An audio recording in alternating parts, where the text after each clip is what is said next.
Hello from Brooklyn and New York. This is Ruairí McKiernan saying hello with a very different episode this time. It won't be an interview. It's just a few quick words from myself, the host of the podcast. There's been about 14 episodes so far, and I thought it was time for a little pause to say hello, let everybody know how the podcast has been going, and to say thank you, heartfelt thank you for the amazing support I've been receiving and the amazing community that's being building around Love and Courage, not just the podcast, but some of the other activities that's been happening around it, just people getting to know each other, and been getting lots of emails from people that have been inspired from some of the interviewees and have gone on to create different actions and make different decisions in their own lives. And I suppose that's what it's all about for me. I set this up because, as I said at the beginning, I'm very privileged to be meeting all these amazing people in my life, and I wanted to share some of that wisdom with you out there to help create the ripples of change. I do think we live in particularly troubling times with the fog of war, a lot of hate in the world right now, and therefore the whole theme of love, the emotion of love, the power of love, I think it's something we need to stand up for. It's something we need to grab, something we need to cherish, something we need to cultivate, something we need to certainly spread. And then the courage, I suppose, is in the spreading of it. How do we spread that love amongst or rather in our communities when sometimes it's just not easy. Some people may be going through particularly hard times in their own personal lives with family, relationships, money, or it may be circumstances around, external circumstances around employment challenges or bullying or prejudice or racism or discrimination. There's so many different barriers that people can be up against these days. So I'm in New York for a couple of weeks. Great privilege to be here. I was brought here by a couple of organisations. I'm doing some work with a couple of sporting organisations that's connected to my work back in Ireland with the Gaelic Players Association. I'm looking at how sports people, sports leaders and players can be role models and activists in their community, and how they can be celebrated as that. So I'm looking at that in Ireland at home, how inter-county hurling and football stars can be leaders in civic engagement and community leaders, and that's already happening in so many different areas, and including past players as well. Good friends of mine, Tony Griffin, Diarmuid Lang, Alan Kearns. There are so many out there that have used their player status or former player status, or not just used it, but have evolved from beyond the sports field to create or inspire change off the pitch, and many of them do great things on the pitch, and particularly in the GAA, it is one of the world's leading community volunteer-led organisations. And I've been talking to groups about it here, and people are dumbfounded the fact that this, I suppose what was mostly a non-commercial entity, and that's a big challenge right now, is the future of the GAA. But this podcast is not going to veer into that territory at the moment. But it is about celebrating the wonderful people at home. And I suppose some of the other work I'm doing here is I'm talking to activist groups, or what they call community organisers here, looking at some of the inequality organising that's going on, some of the campaigning, some of the trends in independent media and online media. And I'm also doing a whole range of podcasts. Really excited about some of the interviews I've already done, and some of them come. I'm not actually going to tell you any of the names. Some of them will be known, a couple of them very, very well known, and others maybe not so well known. And that's been a theme throughout the podcast, is I don't tend to gravitate just towards names or celebrities. And sometimes for me it's about the heroes that are just out there doing the work and maybe haven't fully been recognised, or I feel they should be recognised more. So I don't always go in for the huge name, but if they have a well-known name, all the better, and it helps get the podcast out there and helps elevate the other names. But certainly there's a couple of big names coming down the track in the next couple of months. The other aspect of this particular episode is I've been reflecting on where I go with the podcast, and it's been really a labour of love. It's not something I set up as I didn't really have like a business plan around it. I didn't have a clear vision. I just felt the call to create something. I have created it, and it's now reached tens of thousands of people all over the world. There are listeners in Myanmar, in Bolivia, in New Zealand, in South Korea. And it's just phenomenal that I'm always remind myself the power of the internet, something that didn't exist around 20 years ago. And we can now just create this media and connect with each other all over the world. And it's just something I don't take for granted. It's an amazing gift, and do so at a low cost way. And I always encourage people to use the internet effectively and positively for community engagement and social issues. And it's been a big theme in my life and my work with setting up SpunOut.ie, and then other work over the years, particularly recently with Uplift. We now have over 170,000 members at Uplift, which is basically a digital engagement, social action movement, uses technology to create waves of change and rapid responses to campaigns, particularly in Ireland, but there are other versions of Uplift all over the world. So anybody that hasn't seen Uplift, you can check it out at Uplift.ie. And that is one of the interviews I do have coming down the tracks. It's already been recorded, and Siobhan O'Donoghue, who's the founding director, and I think is one of Ireland's brightest lights. And I can't wait for you to hear what she has to say. Some really, really interesting stuff coming up in that. The workload involved has, I won't lie to you, it has been really, really significant. Sitting down with somebody to do an interview generally takes, roughly an hour. But there's generally an hour or a couple of hours or sometimes half a day travelling to get to that person, and the same returning home. There's then the time reviewing, listening back to the podcast. Sometimes there's some edits needed. I send them to a great guy called Dara, who's an amazing guy who's been helping out. And I suppose there's the other stuff about getting the transcripts done. I get mostly a transcript done for nearly every interview. That takes a lot of time. And then there's the online uploading, the social media aspect, the promotion. Sometimes I do a press release. I've done a press release for several of the interviews. And we've had coverage in the Irish Examiner, the Irish Indo, the Journal, a few international publications, and ultimately reached hundreds of thousands of people online as well because of the ripples. And I've noticed a couple of times the Ray Darcy show in particular, and some other shows have picked up on some of the guests. I don't know if it's directly related to the podcast or not, but sometimes I have my suspicions. And that's a positive thing as well. If we can amplify voices and other media pick up on them and interview those guests, then all the better. And that's happened with Francis Black and Sister Stan and others. And that's what it's all about. So just to kind of reflect on some of the interviews, there's been Ivor Brown, Sonny Jacobs, Chuck Collins, Sister Stan, Ray McGovern, Francis Black, John Lillis, Dil Vikramasinghe, Alistair McIntosh, Hyen So Lee, Joe Caslin and Lynn Rowan at the Body and Soul Festival. That was a live interview. Ellen Dorsey, Eamon Stack, Kathy Kelly. Now, you're listening to this, chances are you probably haven't listened to all of those interviews, but I can guarantee you, like, some of them may appeal more than others, but I can guarantee you there's great soul food in all of those. These people, for me, exemplify what Love and Courage is all about. They're people that are thinking about change. They're doing it. They're out there living it, or have lived it. I have noticed that I tend to gravitate towards a lot of older guests. Like Ivor Brown I think he might be 88. I can't remember. Sonny Jacobs is well in her 60s. Sister Stan is in her 70s. Ray McGovern, also an older guy. Who else we got in there? I don't. Kathy Kelly, I think, is in her 60s as well. But and that's not to say there isn't wisdom amongst the younger folk. There most certainly is, and sometimes these days there is a lot more wisdom amongst some of our younger leaders than the older ones.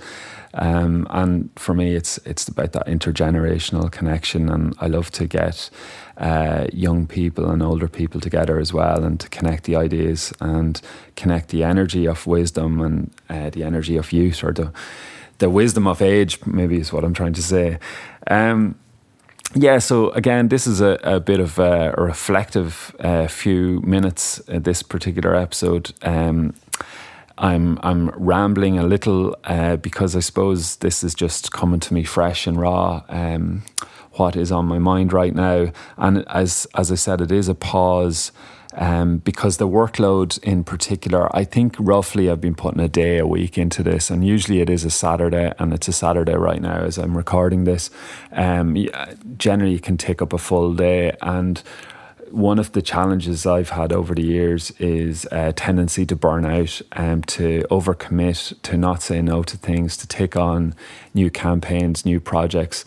I'm involved in numerous campaigning projects. I get dozens of emails every day asking for support and help on things, and for the most part I'm really, really happy to help people, but I do need to learn to say no, to balance my time better, and also to keep an eye on the financial aspect. That has been a massive challenge over the years, and I am so grateful for the contributions, the donations and the patronage that have come in for the podcast. I'm going to name some of them now, and I'll name the rest of them later. We've had a particularly amazing support from Simon Ward, Dara Doyle, Darren Ryan, Ronan Brannigan, Stephen Kelleher, Sophia Duffy, Megan Brown, all the way in New Zealand, Eamon Stack, Davy Ward, Anne Keenahan, Niall Doherty, Dermot Kirsten, Ruairí McKiernan, Sean McKiernan, Alison Lambert, Karen Ward, John Cantwell, several others who I'll name shortly again. I don't take this for granted that people have really reached online, went to loveandcourage.org, stuck in their credit card details. Many of them, some of them just for a $5 a month, some of them 10 and 20 a month, a couple of bigger ones in there. And the costs, the money that I've received from this, 100% of it goes in paying for the transcription, the online hosting, some Facebook ads and promotion so that the podcast gets to reach way more people. And ultimately I end up subsidising some of the other costs myself. So I've put a couple of grand into this in my own money, and the money I've received from these great patrons are thankfully taking the heat off that a bit and paying for a lot of the core costs. But what's not being paid for is ultimately my time. And as I said, it's a labour of love. It's something I volunteered to sign up to. But going forward, and I hate that term, going forward, it's a terrible bloody term. I need to rewind and edit this, but I'm not. I'm going to embarrass myself and leave it in. For the future of the podcast, I do need to think about how I balance all of this with my other workload and trying to earn a living, because I suppose I'm freelance or self-employed. I do a lot of speaking, campaigning, workshops around leadership, social innovation, community engagement, advocacy, PR. Take on various bits of different projects and themes of mental health as well. But yeah, I want to do a good job on the podcast. I don't want to rush it. I want to spend a lot of time doing the publicity aspect, because these are really golden interviews, and I want to spend time promoting them, reaching out, sending emails to people, investing more on the social media, and that's going to take time. So I suppose the moral of this story is, what I'm saying is, I don't think I can continue to commit to it being weekly, and I suppose part of me was feeling, is this an aspect of failure in having to maybe give up on that dream? Or it wasn't even necessarily a dream. The dream at the start was to do one a month, and I've already done 14 weeks in a row. This is now 15 weeks in a row, I think.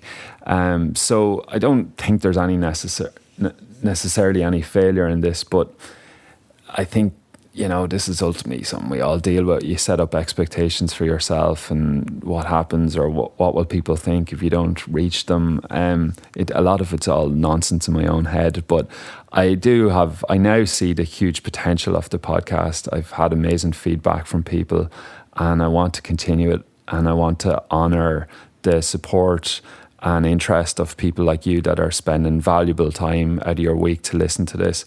I don't take for granted that there's hundreds, there's thousands, I don't know if there's millions now of podcasts, all competing for precious attention.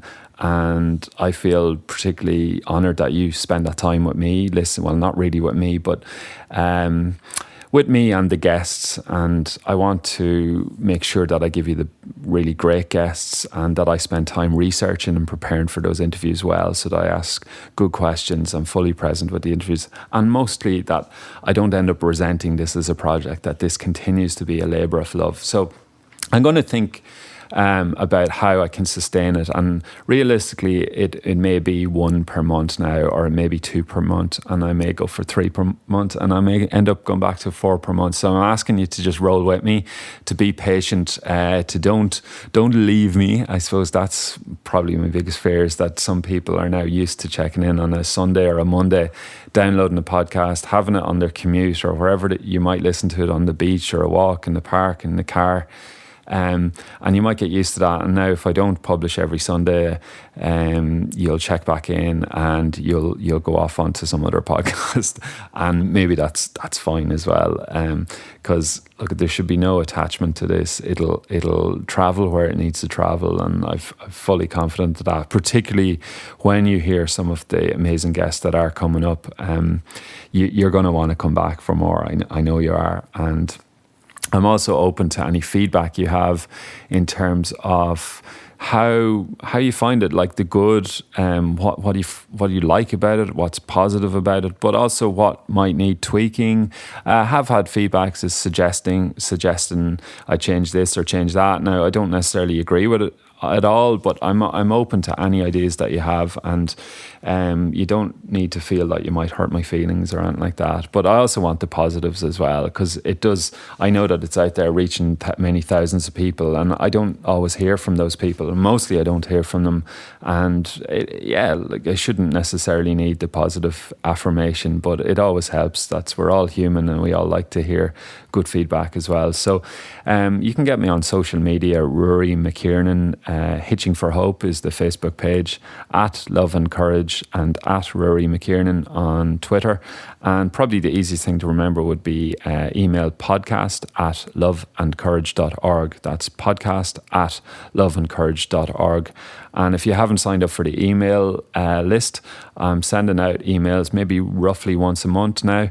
And you can find that at loveandcourage.org. That's loveandcourage.org. And you just enter your email address and I'll send you a little update to let you know how that's all going. So just to name the rest of the wonderful patrons, as I said, some of them have signed up monthly and others are once-off donations, and all are welcome. 5ers, 10ers, 50s.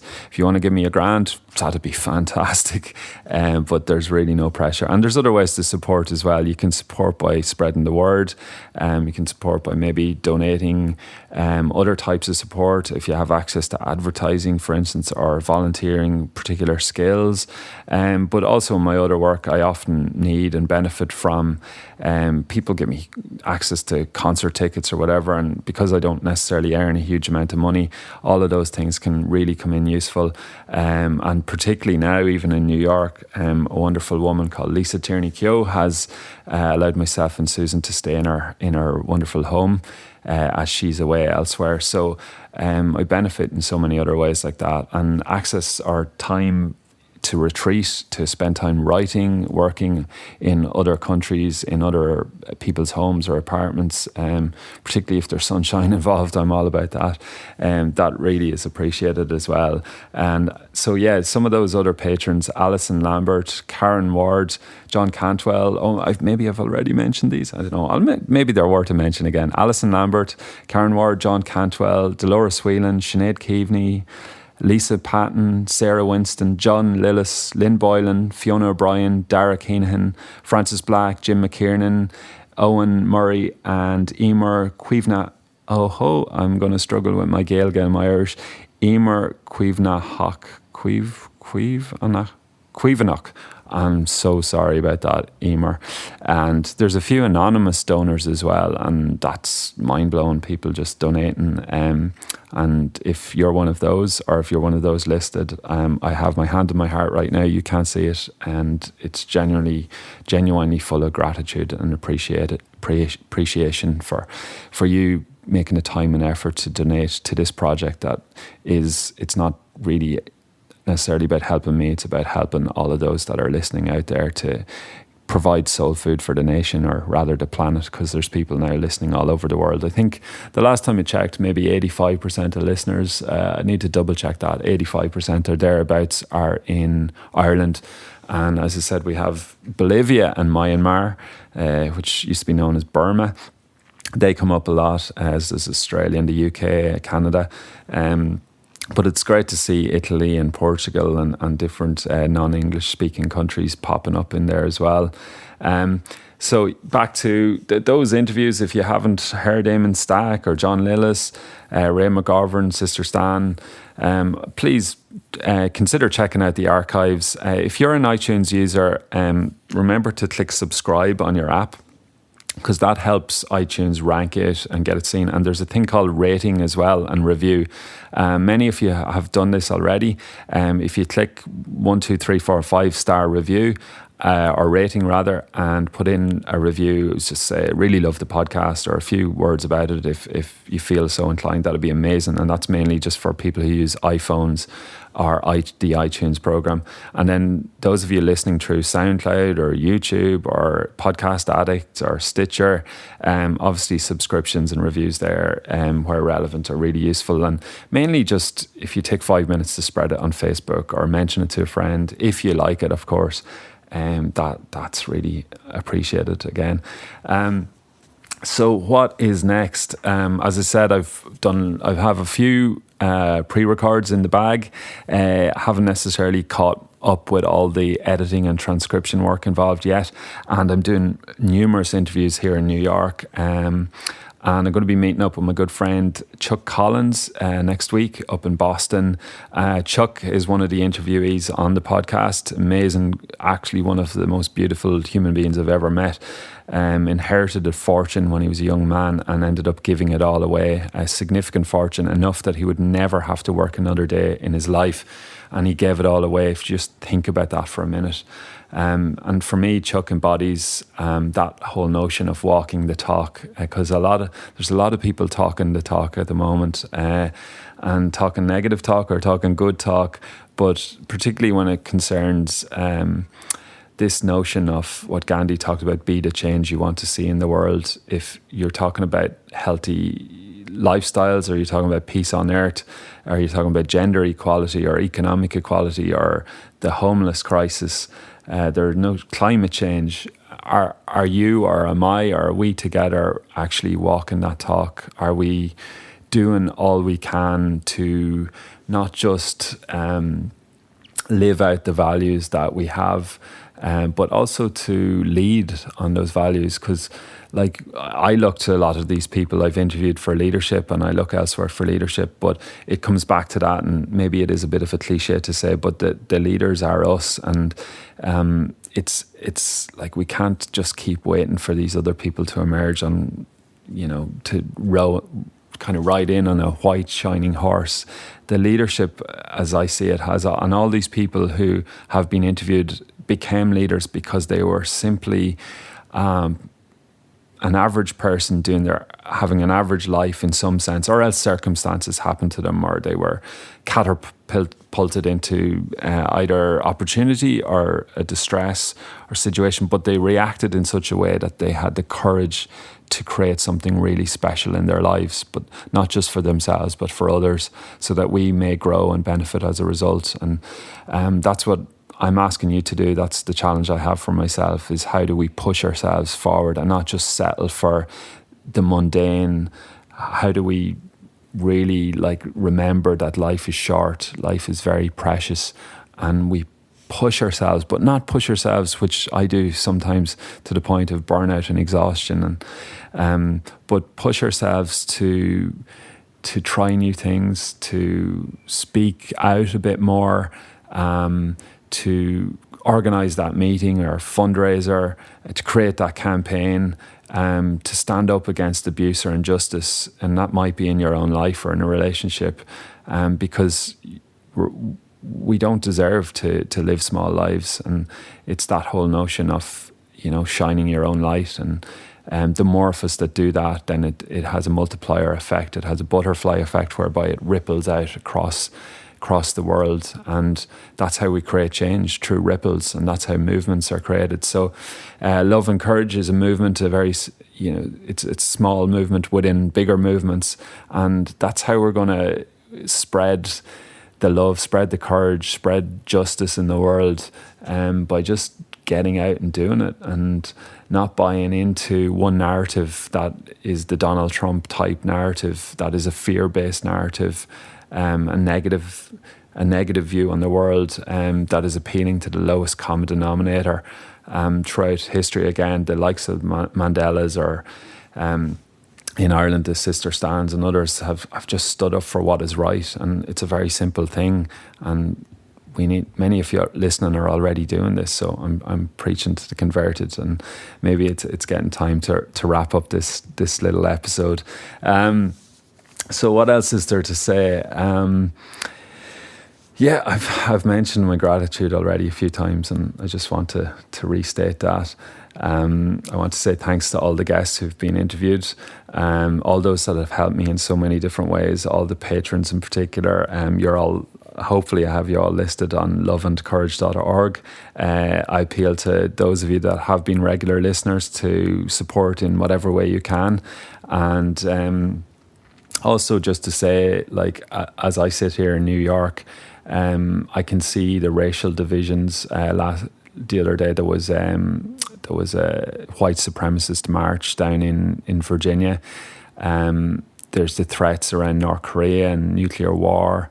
There's the escalating homeless crisis in Ireland, and like the world is in a real shitstorm right now. But we have to remember that throughout history there have been always defining moments where we've come against it as a species, or as a country, or as a community, and as individuals, where we really come up against it. And that's where you have to call on the well and draw on the resource of courage in your life. And how I do that is by trying to take these little moments, particularly in the morning, to check in with myself, to remind myself why I'm here, to meditate where I can. I need to do more of this, and to stay centered, stay grounded, and to stay grateful. And somebody I interviewed recently talks about the attitude of gratitude, and it is an important aspect to remember that if you are listening to this, chances are you might be listening to it on a smartphone. It costs decent bit of money. You've probably got food in your belly. You've hopefully got a roof over your head. Now, we all have different worries around rent prices or whatever, mortgage or whatever it might be, but we still are amongst the most privileged in humanity, of all our brothers and sisters all around the world. Like a lot of us, if we're safe in our beds at night, we have to remember that the refugee crisis is still happening all around the world, and particularly in the Mediterranean right now, people are drowning. And so that gratitude, and to use whatever freedom you have to speak out and do something about that. And if you're not sure what that might look like, just start a conversation with friends or family, or put it out there. Ask for help, and that's what I've done with this podcast. I've just asked people, would they like to be interviewed? I've asked people, would you like to be patrons? And people respond. Not everyone does, and that's fine. And also to ask yourself to listen to that inner voice inside that might be looking for attention, and maybe turn off the podcast. Sometimes recently I've been going for a walk, and I've decided not to put in the headphones, not to listen to music, and not to listen to a podcast, and just to sort of be with myself and my thoughts, and to process some of what is going on. And that just clears the mind a lot, and that connection with nature is a big part of that as well. So wherever you are, whatever you're up to, thanks again for your time and attention on this. This has been longer, much longer than expected, and not sure when the next episode's going to be out. I am taking a week off. It's going to be my first full week's holidays in, I think, like 9 months or something like that. And that's going to be up with Chuck Collins in Boston and Vermont, and hopefully going to try my very best to stay offline for a week. And then I'll be back in Ireland towards the end of August.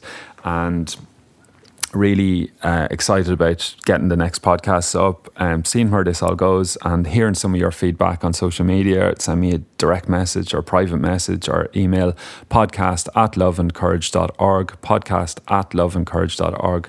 Remember, sign up for the emails, leave the reviews, all that kind of crack. And huge love to you all, and may the force be with you. Thank you again.